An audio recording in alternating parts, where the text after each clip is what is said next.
Hi everybody, in this video we're going to calculate an R value from some raw data. So let's get going. We'll have to take with a grain of salt this scenario just a little bit because I've made up the data, and of course it's very important what our research methods are, our operational definitions, the kinds of measures we're using. All of that is important. Let's just imagine that we've already done all that. We've established that these are good measures. So here's the little scenario. Let's imagine that we're interested in perceptions of dating behavior of the people who are actually dating. And so let's imagine somehow I found some couples who are about to go on their first date, and I ask them if it's all right if I ask them some questions after the date. Okay. In this case, I'm asking them only one question, however. So I'll ask both partners after the date, what was their perception of how the date went on a scale of 0 to 20? And again, let's imagine there's a very carefully created scale where 20 meant that it was absolutely perfect and 0 meant something essentially like they hated it. It could not have gone worse. Everything went wrong. It was enormously uncomfortable from start to finish and so on. Now, a couple of things here. First of all, correlation requires that the observation of X can be paired somehow with the observation of Y. In other words, on this line here, this is the same couple. That's how I'm pairing this 6 with this 7. I have to know which of these values goes with the 6. Okay. And so in this case, I know that it's the first partner and the second partner here. The way I've done this also is the asking partner perception is X and the person who was asked is Y. That's maybe a little technical, but why does it have to be one of them is X and the other? There are a lot of ways you could do this, and I think this is maybe just one way that would make some sense, but just take this again with a grain of salt. The most important thing that we're going to do here is, of course, not with the research methods necessarily, but the statistics itself. So we'll go ahead and get into the calculation. Okay, so here's the same table, same data. I haven't changed anything about that from the previous slide. I've just added this row, and I'll talk about that in a minute. Here's the computational formula that we talked about in the last video about correlation. In other words, it's a correlation equation. It's mathematically equivalent to the original. It just saves us some steps. I know it looks like a lot, but it's going to be fine. So if you're not familiar with what these are, you could go look at that other video, but of course you'll see it here in just a moment as well. Now, there's a lot to do here, but one of the easiest things here to do is just the first step, take n. And n is a value, it's the number of paired observations that we have in this particular scenario. Now, we have 8 couples, and therefore n equals 8. However, it's also important to note that we have complete observations for all 8 couples. In other words, if couple number 7, if the asking partner had just not answered the survey, for example, or for whatever reason they couldn't take part in the survey, now we wouldn't have we wouldn't have 8 observations because we didn't have a paired observation for that person. So we would have to exclude them from our study, although there are some more sophisticated things you can do as well. But we'd probably just exclude them. So in this case, we have 8 paired observations, so therefore our n is 8. So all we're going to do is plug that in. 8 is going to go there and there and there. Now the other thing we can do quite easily is we need the sums of the values, the sum of the x variable. We also need the sum of the y variable. And as you can see, the sum of the x variable also goes here, and the sum of the y variable also goes here. So that's actually quite a bit of completion to the equation immediately. To sum up the x variable just means we add up all these values, take 7 plus 12 plus 2 plus 13 and so on to get 85. Then we do the same thing for the y variable, 6 plus 17 plus 6 and so on all the way down for a total of 92. So as you can see, all I do is plug those values in. My n value is 8, so everywhere I had n in that equation, I just plug in 8 instead. And as you can see, there's sort of parentheses implied around that. Because that's a separate step than what you're doing here. So we're going to multiply 8 by whatever this is, and we'll do that in the next section. And then we'll multiply 8 by this and 8 by that, and so on. So really quickly, I also want to note that we haven't squared 85 yet. We haven't squared 92 yet. We're just plugging it into the equation. We'll simplify it here momentarily. Now, of course, we have some other things to do here. We have 3 more things we need to come up with before we can complete the equation. So we'll do that in this next slide. All right, so now I've just extended the table. This is the same data. All of this was exactly the same as I had in the previous slide. Now I've just added in these columns to help me do what I need to do next. So let's start up here. This is all of the x values multiplied by all of the y values, or really it's better said, each x value multiplied by the y value with which it is paired. Okay, that's really easy. All I'm doing there is, for example, in couple number 1, I'm taking the 7, multiplying it by the 6 to get 42. Then for couple 2, I'm taking the 12, multiplying it by 17 to get 204. And then I just do that for all of the couples. As you can see down here, 14 times 11 is 154, and so on. Okay. Then as you can see, I don't just do that, I then sum up those products. So I sum up the product values here to get a total of 1,129. In other words, what I'm doing is 42 plus 204 plus 12 plus 234, and so on all the way down until I get 1,129. Okay, so that's that. That's going to plug in right there. Then I'll multiply 1,129 by 8, but I'll do that in the next section. Okay, the next thing I can do here is what I need to do is sum up all of the squared x values. Okay, that's really easy. I can square the x values. In other words, I'm squaring 7 to get 49. I'm squaring 12 to get 144. I'm squaring 2 to get 4, and so on. So I'm going to square all of those values. Then I add up those squared values to get 1,079. It's very common for students to just think they can square 85. That is not the correct answer, however, as we'll see, because we will square 85, and as you'll see, it's not 1,079. So do not skip this step. You square each value, then you add up all those squared values to get 1,079, which will go right here.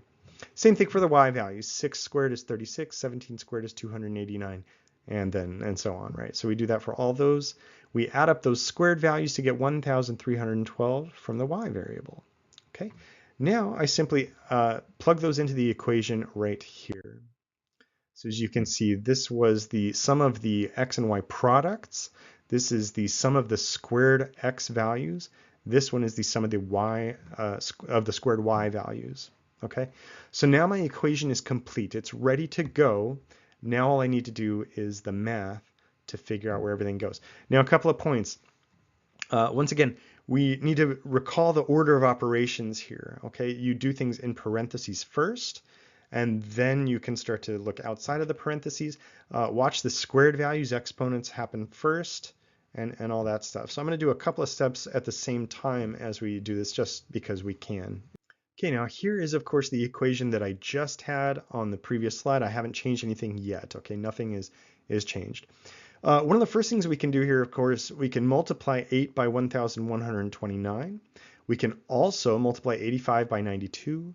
We can also, in the same step, square 85. We can also square 92.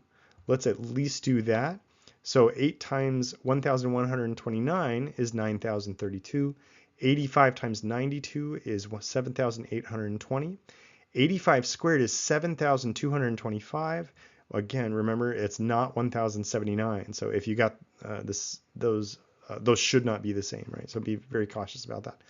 And then 8 times 1,079 is 8,632.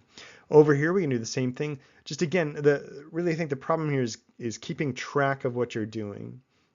Don't add in new operators. Keep track of the parentheses and what you've done here. Okay. So in fact, if you want to spread this out to even more steps, that's fine. I'm just kind of going through this quickly. 8 times 1,312 is, of course, 10,496. 92 squared is 8,464. Okay, so we can take a little breath right there. We could double check all this. That's fine. Now let's go ahead and continue to simplify. 9,032 minus 7,820 is 1,212. So I keep that in my numerator. Then there's nothing else to do for the numerator. I now need to take the difference between 8,632 and 7,225. By the way, here's a little trick. This number always needs to be bigger than this number. And same here, this number must be bigger than this number. If it's not, you did something wrong. You've miscalculated somehow. I suppose it's potentially possible that they're the same number. That would be very, very weird, though, if they were the same number. If this equaled that, I'd be very concerned. I would assume I did something wrong. But yeah, otherwise this number has to be bigger than that. This one has to be bigger than that. Up here, though, it doesn't matter, right? Okay, so we'll go ahead. So the difference between that and that is 2,032. Great. Next, we have to multiply those together. 1,407 times 2,032 is, of course, 2,859,024. Don't forget to take the square root of that. This is a very common mistake of my students. They forget to take that square root because they didn't write it out over and over, right? So take the square root of 2 million, etc., and you get 1,690.86. Roughly, it goes on, but I'm rounding to 2 decimal places, which is fine. Then I divide that by that to get an R value of 0.72. Okay. So our R value is 0.72. A couple of things to note here is it can't be bigger than 1 and it can't be less than -1. So because it's within the range of that, that suggests we probably got that math right. But of course you can double check, make sure that you did everything correctly. And if you didn't get between those ranges, you probably made a mistake somewhere and need to figure that out. Okay, our next step then is to interpret our R value, right? We just did all this math. Let's figure out what it means. So of course you recall that 0.72 is positive because there's no negative sign in front of it. And so it's a positive correlation.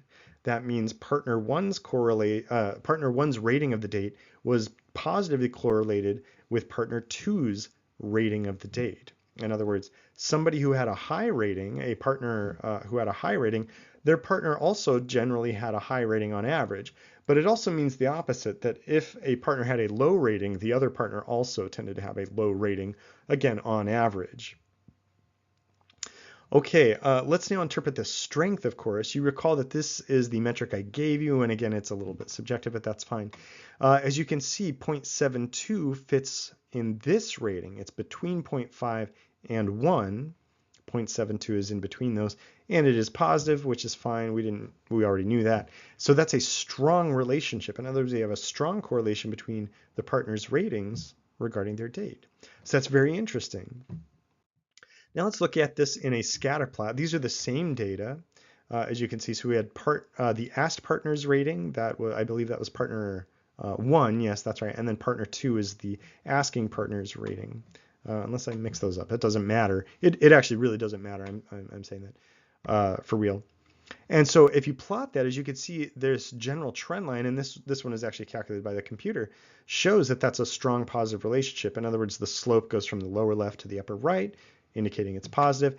And as you can see, there is some spread of the data, although that would of course depend on the standard deviation and scale here of how spread away they are from the line. But that's a strong correlation by math. Now, of course, this is a small data set. If you added in more couples, who knows what would happen? And additionally, as we've talked about, there's a whole lot that correlation cannot tell us about the relationship here between these two variables. So once again, correlation helps us to assess for patterns between two variables. In this case, we had variable X, which was one of the partner's ratings, and then variable B was the other partner's rating. Okay, and this computational formula is easier to calculate than the original formula. So I didn't give you an example of that just because this one saves some time. We don't have to subtract the mean. Well, in fact, we don't even have to calculate the mean to do this one, and we don't have to subtract it from every value there. Okay, and once again, R cannot be less than 1, and less than -1, and it can't be more than +1. Okay, and once again, there's a lot about inferences about the actual relationship here that we probably shouldn't jump into. In other words, we don't know if one partner's rating depended upon the other partner's rating explicitly. It could be there was some third variable in there. For example, just really quickly, let's imagine that actually the real cause of the relationship was how much money they spent on the date, right? Maybe that's it. Maybe the more money you spent on the date, both partners had a better time. That's certainly possible because maybe you're doing something a little more elaborate, or there's also this phenomenon of effort justification, which I won't get into here, but there are all sorts of things that we just can't account for. So I would not go out and say, hey, one person's experience on the date influences the other person's experience on the date, and that's all that matters, or that's the biggest factor even. Okay, just things that we don't know, so we need to be very cautious about our interpretation. Okay, that's it for correlation. We'll talk about some other statistical tests starting next time, and I will see you then. Thank you very much.